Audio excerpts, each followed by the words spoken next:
Os Pássaros. Não é Pássaros, é Os Pássaros. Os Pássaros. Quem não conhece esse filme, é favor de conhecer, tá? É um filme da década de 60. Tá aí a imagem e o autor. Um dos meus preferidos, esse filme. Alfred Hitchcock.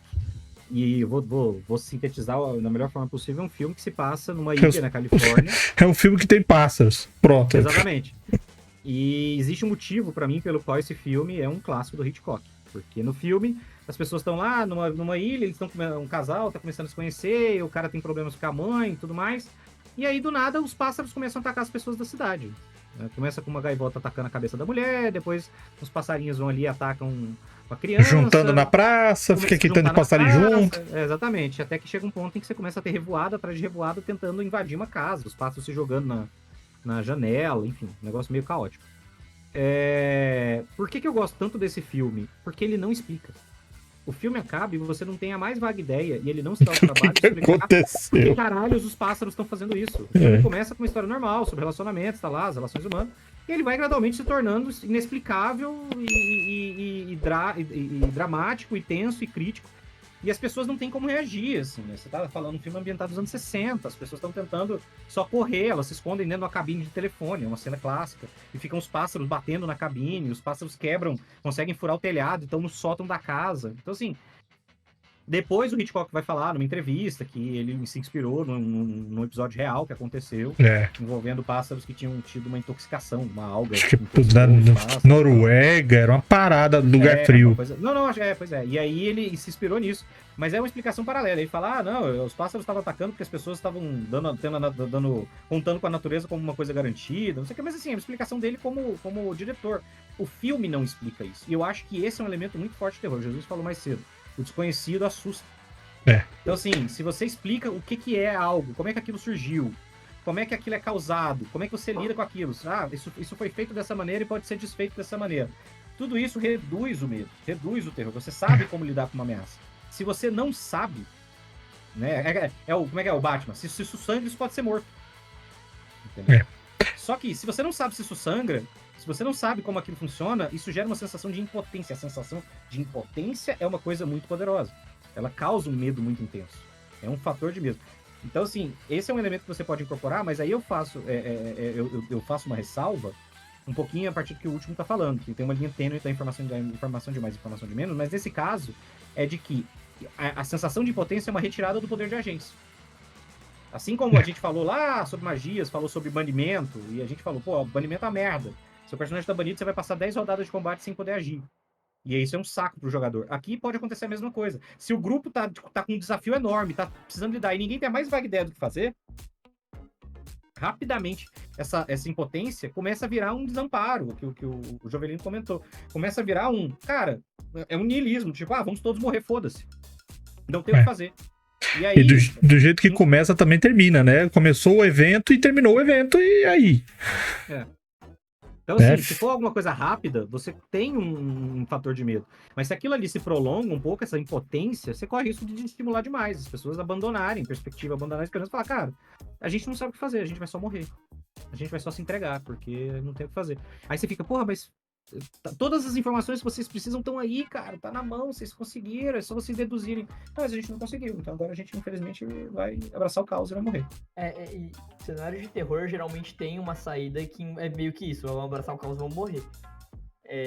Porque não, o terror não resolvido, ele tende a desgraça, né? Por exemplo, Call of Cthulhu imagina que os personagens fiquem sentados numa mansão o dia inteiro em Call of Cthulhu e tá lá o culto invocando Satanás 2 ali, então vai aparecer ali Cthulhu, insira outra entidade, Nerlatotep, seja lá o que for, vai atravessar a realidade e pronto, acabou. Abraçamos o caos. Toda a história de terror tem a tendência a ter uma condição de derrota. E uma cultura de derrota é considerável até. Mas o que o Salada falou é importantíssimo, tá? Às vezes o terror é atrapalhado pela explicação. Então dosa bem o que você vai colocar. Porque no filme mesmo, Os Pássaros, você só vai ver os elementos de terror, suspense lá na metade. Porque é uma história de romance. É um romance. E aí que a coisa acontece lá na frente e que degringola depois pro que realmente é. E igual eu falei, do jeito que começa também termina. Não termina, na verdade.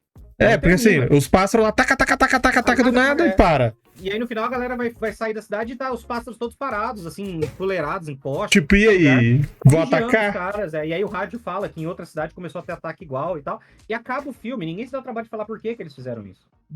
A história do E filme pode aí- acabar no apocalipse. É, e aí está a graça. E aí está a exatamente. graça. Não precisa explicar. É justamente isso, porque senão ele ia virar aquele filme do Shyamalan que as árvores atacavam as pessoas. E ele explica, né? O The Happening, né? É. Fim Foi dos o tempos último. lá. Acho que foi o último que ele fez antes de E- dar uma sumida. O do existem- Tempo também, aquele filme que as pessoas envelhecem na praia. O quadrinho não explica. Ele explica. Ele Ele resolve botar no explica, filme é. uma explicação, que é uma bosta. Então, e você dá. Exatamente, dá explicação demais, às vezes atrapalha mesmo. Tanto que, até mesmo em plots que não são de terror, mas tem elementos de terror no meio, ou elementos que a ideia é você olhar para aquilo e falar, ok, talvez não deva mexer com isso. Que é um pouco a sensação repulsiva do terror, que é você olhar para aquilo e falar, talvez eu não deva ir pra lá. Por ser desconhecido, justamente, né? Como eu falei, tava conversando com o Val sobre o Lancer mais cedo. O Lancer brinca muito com isso, com questões como o Ra, o Horus, que são coisas tecnológicas, a gente sabe mais ou menos o que é, mas tem tantas explicações que são verdadeiras e podem não ser. Ou todas podem ser verdadeiras, todas podem ser falsas, algumas podem ser falsas, algumas podem ser verdadeiras.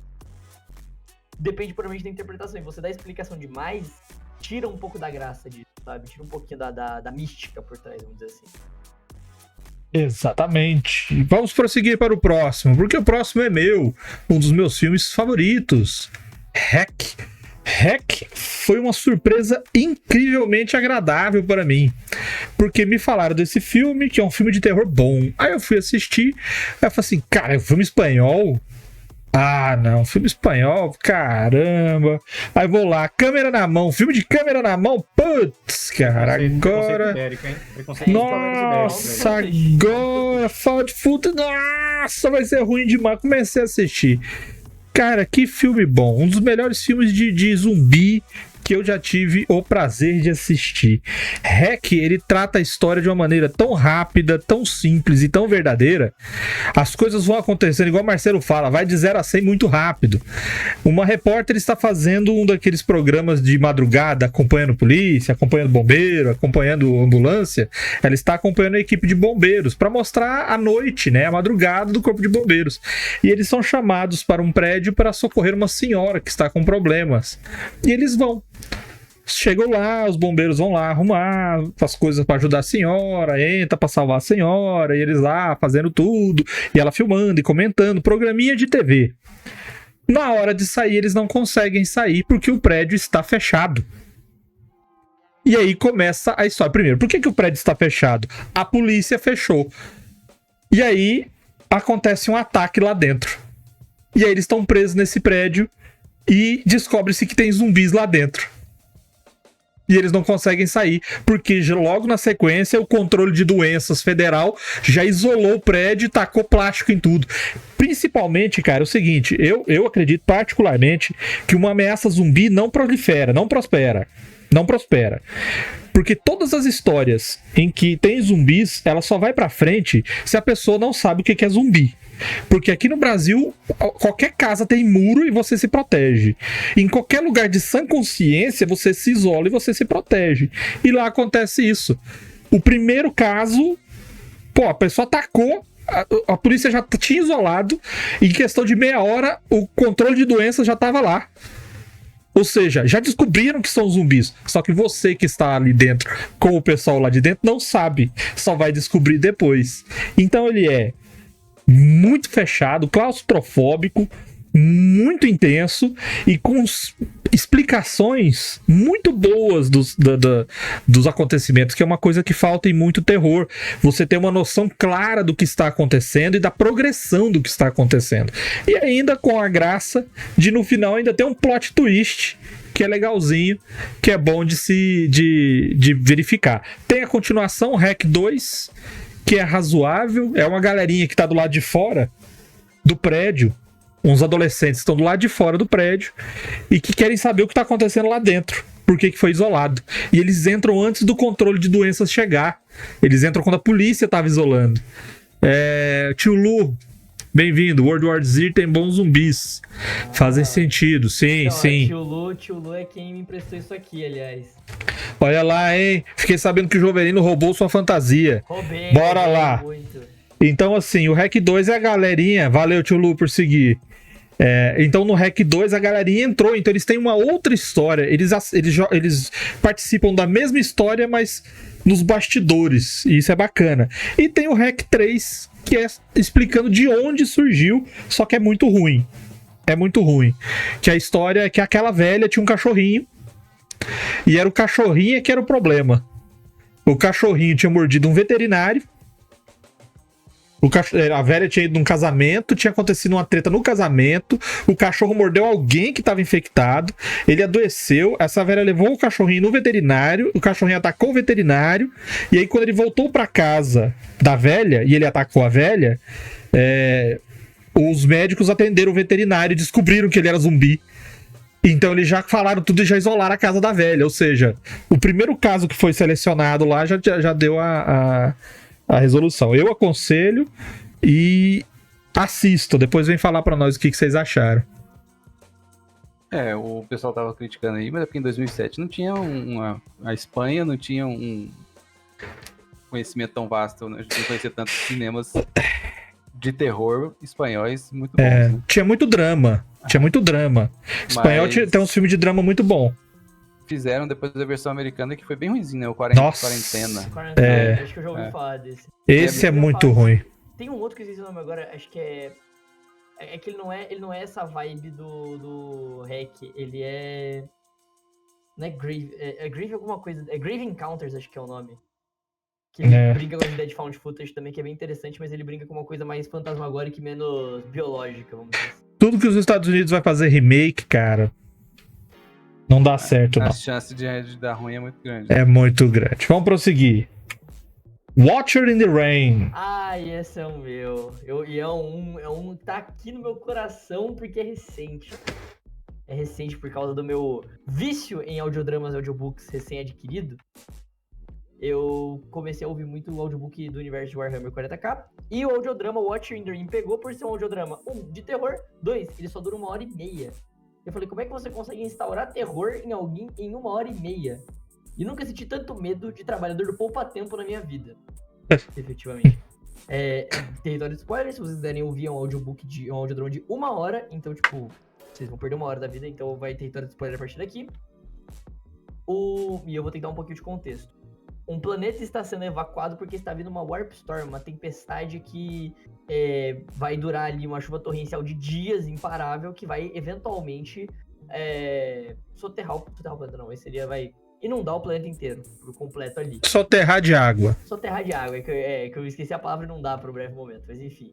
E aí a história retrata 2 principais personagens, um Inquisidor, que eu esqueci o nome dele agora, e uma conscrita que eu esqueci o nome agora também. A conscrita, eu tô esquecendo um dos dois porque faz uns 3 meses que eu ouvi esse audiodrama quase. Devia ter pego aqui de volta, mas enfim. Os dois, o Inquisidor, ele suspeita da conscrita porque ela não quer entregar a identidade dela pra ele, a documentação.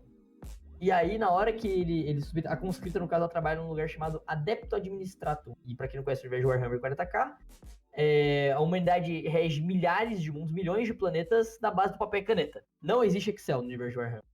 Não existe IA, a gente só usa papel e caneta e seja o que Deus quiser. Se pegar fogo, acabou tudo. Então ela é efetivamente uma trabalhadora do poupa-tempo. E um poupa-tempo bem demorado. Literalmente demora dias úteis pra você achar onde fica um departamento. E o Inquisidor vira pra ela e fala, você não vai sair desse planeta enquanto você não me entregar sua documentação. E no momento que ele consegue alguma documentação dela, ele descobre 2 coisas. Primeiramente, que tem alguma figura observando na chuva. Que é o Vigia na chuva. E aí entra um pouquinho de espantalhos que eu falei. Porque o Vigia tá lá o tempo todo. Ele é uma entidade que não é muito explicada. Pode ser várias coisas. É a ideia do terror meio explicado ali. Pressupõe, de acordo com a lore de Warhammer, que ele é uma entidade da Warp. E a Warp Storm fortalece ele. Então, o que é o Vigia? O Vigia é uma entidade que quando você dá atenção pra ele, ele mostra tudo de pior que você já fez. Ele mostra, tanto que a história é contada principalmente dos olhos do Inquisidor. E o momento que o Inquisidor começa a dar muita atenção pro Vigia, ele começa a enxergar as coisas horríveis que ele teve que fazer pra conseguir o cargo dele. Incluindo matar a pessoa, matar a mãe dele. Ele teve que matar a própria mãe, mesmo sabendo que ela era inocente. Ela não tinha cometido nenhuma heresia. E o mestre dele pergunta pra ele, o que você sentiu depois de fazer isso? E o Inquisidor fala, foi como amarrar meu sapato. E é ali que ele consegue o selo dele pra se tornar um Inquisidor, ele consegue a roseta dele. Que é o grande símbolo do Inquisidor ali, aquele, se você vê aquele I inquisitorial do Warhammer, aquilo ali é a roseta inquisitorial.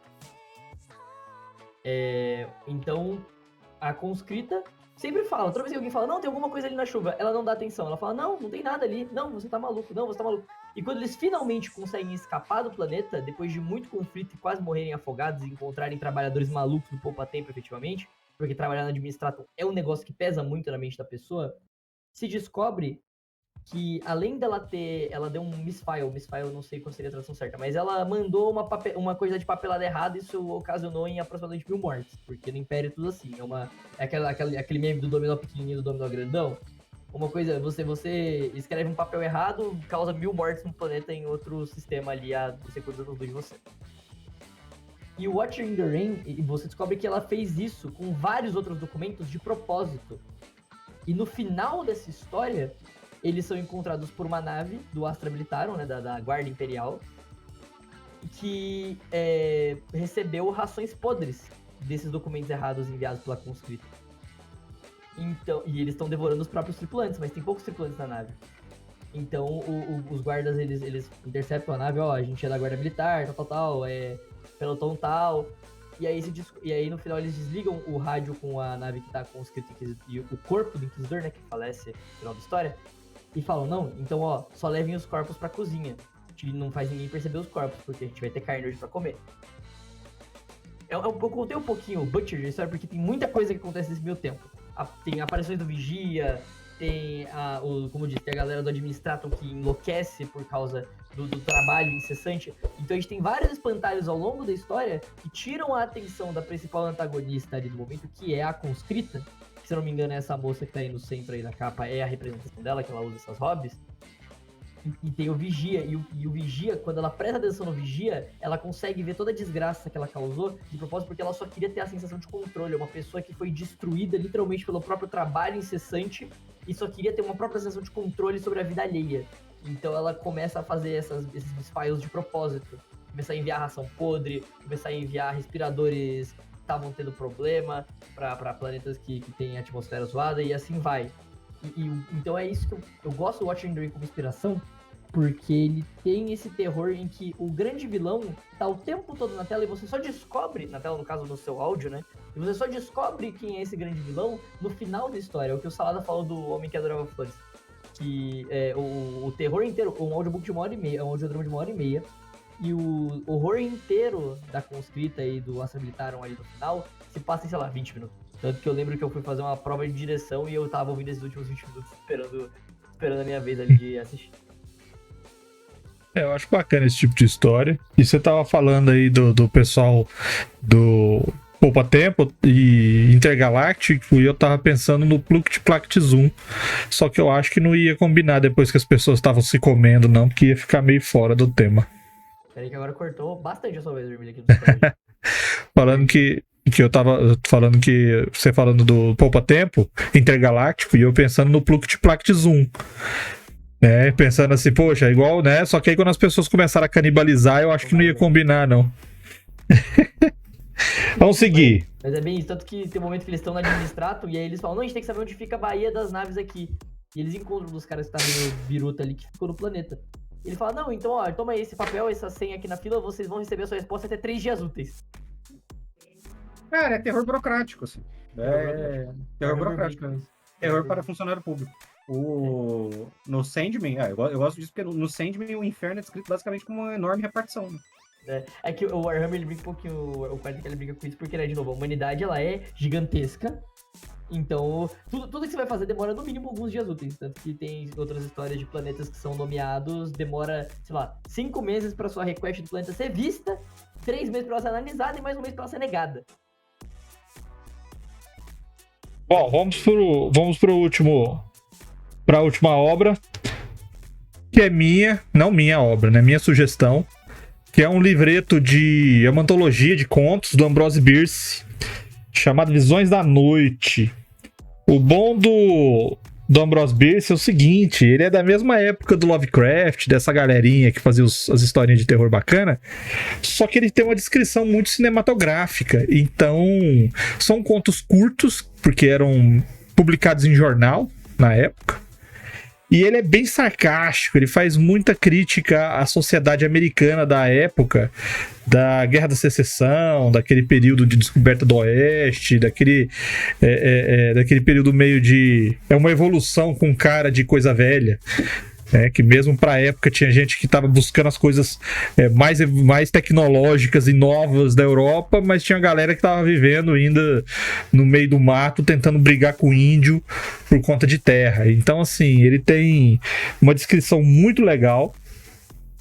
As temáticas são variadas. Inclusive, tem um dos contos aí que eu falei quando eu citei o Cão dos Templeton, que foi um plot que é baseado no Cão dos o Cão do Bakersville, isso. E citei que Ambrose Bierce tem um conto onde uma pessoa foi morta dentro de casa, dilacerada a mordidas. Ninguém entrou ou saiu do quarto da pessoa, que era uma pessoa rica, e ouviu-se o som de cachorro. Ele foi atacado por um cachorro. E aí tem esse conto nesse livro. Eu aconselho para quem gosta de terror mais leve. Ele é um terror bem situacional, crítico. E tem umas histórias muito fáceis de ler. A narrativa dele é muito, muito, muito bacana. E eu ainda vou fazer uma narrativa de história baseada em um dos contos dele. Só que eu vou escolher direitinho, porque tem muita coisa, é muito cultural americano, sabe? Em alguns contos. Então a gente não teria uma visão própria, vamos falar assim, para usar de maneira eficiente.